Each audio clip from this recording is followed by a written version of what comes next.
Alright, welcome to the Hot Toys Dark Knight Rises Batman DX12 review. I picked this up about a week and a half, 2 weeks ago. So we'll start with the box, which is just a 5-panel magnetic box, not much design. Has a kind of tactile feeling piece and then smooth gloss for the bat sign. On the inside we have the chalk outline design that the kid uses in Batman and then Blake uses as well.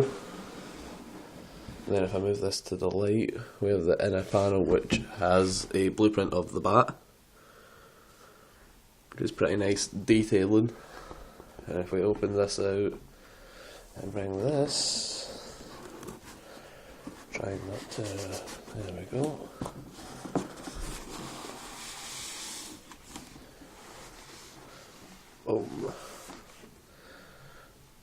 Right, so you get two interchangeable mouth sections. You have a like super angry and a calm one I've put in because I've got a different sculpt on the Batman where the Batman would go. An amazing Bale sculpt, I'll get to that later. You have a belt fell out. The old style belt. And then the newly developed DX12 belt, which is on him. 4 hands and 2 on him. So a total of 3 pairs of hands, 6 hands altogether, which isn't much, but this makes up for it mostly. You get the sticky bomb gun, which is in 2 parts and is magnetic for the old style belt.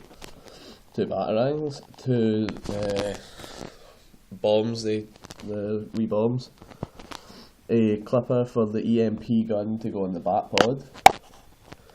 The grapple gun and the EMP gun, which lights up with a small like LED light, and the batteries get in the section here.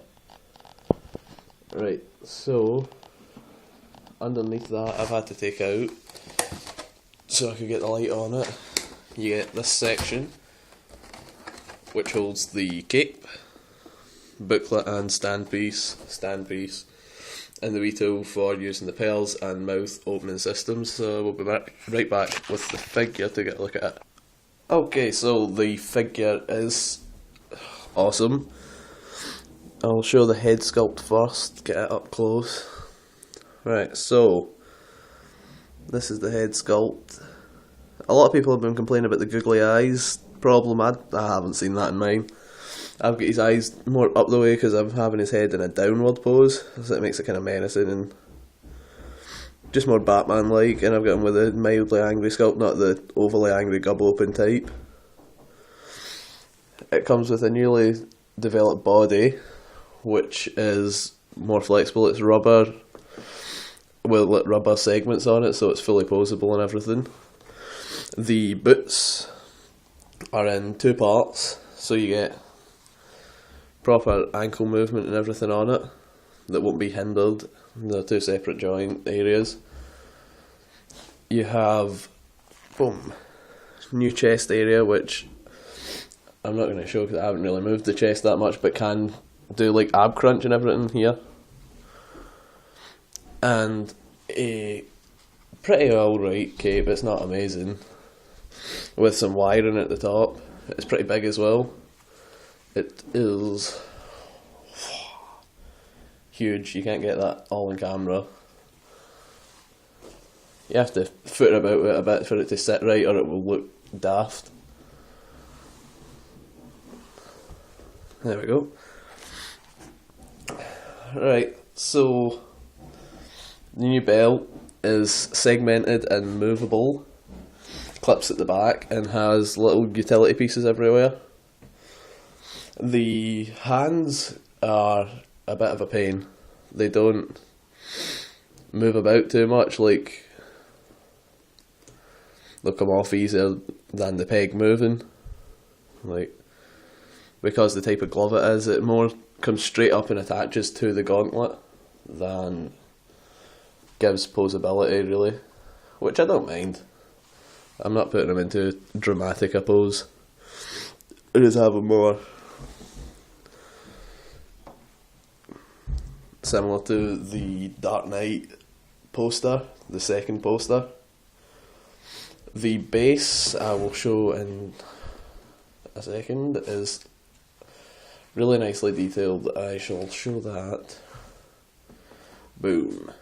So we've got a crutch holder, but this is what we want to see. It is the steps from the final fight, with some snow and stuff, and an embossed Batman sign, a really cheap plastic reflective, and boom, lights.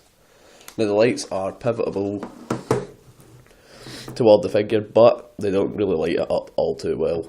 And I would show that, but it's 2 o'clock in the afternoon and it's not going to be dark enough, and this is the best room for reviewing, because it's light enough to show the stuff, but can't go dark enough to show the lights. Maybe tonight I'll film the lights, and well, there's not really a point because you won't see it that well, it don't light up too good. So all in all, it's a seriously well worth the money. I paid $270 UK, so it's about $440 to $490 US. But it's definitely worth the money. Get it while you can, because this is a seriously sought after piece, and a lot of people are buying it. As for posability, which I forgot to mention, it is as follows. We have slightly openable legs, they don't open too far because you might rip the rubber. Double knees, slightly hindered by the rubber outfit. The ankles that I mentioned. Head and neck. The head is magnetic, so it's not a ball joint. It has posable shoulder articulation and double elbows. The wrists are hindered by the gauntlet and glove design. And in a second I will get on to the Christian Bale sculpt, because it is awesome. And it's a big part of this figure, so I'll be back in a second. Boom. The Christian Bale sculpt. So right now I've got it on with the collar. I'm going to be taking it off because I have a body on the way and a suit on the way, because I'm kit bashing together a Bruce Wayne to go with it. So as you can see, it's the most screen accurate, I would say, sculpt. It's seriously good quality. I wouldn't mind if they did it this style with the magnetic neck and posable head, but for an accessory you can't complain. It's pretty damn sweet.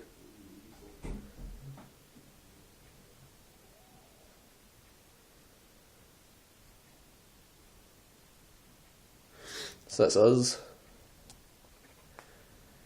Do your stuff in the bottom, like, subscribe, whatever you feel like doing.